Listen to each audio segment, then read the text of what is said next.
எனக்கு மட்டும் தான் அப்படி தோணுதான்னு தெரியலங்க.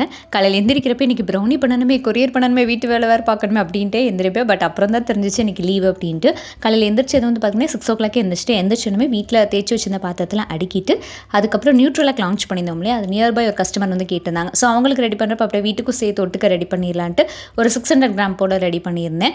சத்து மாவுக்கும் நியூட்ரலாக் என்ன டிஃப்ரென்ஸ் பார்த்தீங்கன்னா, சத்து மாவில் நட்ஸ் கொஞ்சம் கம்மியாக இருக்கும், சிறுதானியங்களும் அதிகமாக இருக்கும். நியூட்ரலாக்கில் நிறைய நட்ஸ் மக்கானதாக அதிகமாக இருக்கும். ரொம்ப குயிக்காக வெயிட் கெயின் பண்ணணும், பேபிஸ்க்கு வந்து சீக்கிரமாக வெயிட் ஏறணும்னு நினைக்கிறவங்களுக்கு இது சூப்பரான ஒரு ட்ரிங்காக இருக்கும். அது மட்டும் இல்லாமல் சாக்லேட் ஃப்ளேவர் நம்ம லான்ச் பண்ணியிருக்கோம். வேணுங்கிறவங்க மேஸ்க்கு நம்மளுக்கு வாட்ஸ்அப் பண்ணி ஆர்டர்ஸ் ப்ளேஸ் பண்ணிக்கலாம். அது மட்டும் இல்லாமல் மே ஆஃபர், அதாவது சம்மர் ஆஃபர் 3 வந்து அனௌன்ஸ் பண்ணியாச்சுங்க. செம்ம சூப்பரான ஆஃபர். உங்களுக்கு பிடிச்ச ப்ரௌனியை நீங்களே வந்து கஸ்டமைஸ் பண்ணி வாங்கிக்கலாம், அந்த மாதிரி ஆஃபர். அதேமாதிரி வாட்ஸ்அப் பண்ணி டீட்டெயில்ஸ் கேட்டுக்கோங்க.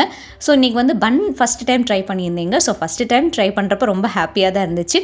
ஒரு 80% பன் ஓகேவாக தான் இருந்துச்சு. செகண்ட் டைம் ட்ரை பண்ணுறப்போ இன்னும் கூட சூப்பராக வரும்னு நினைக்கிறேன்.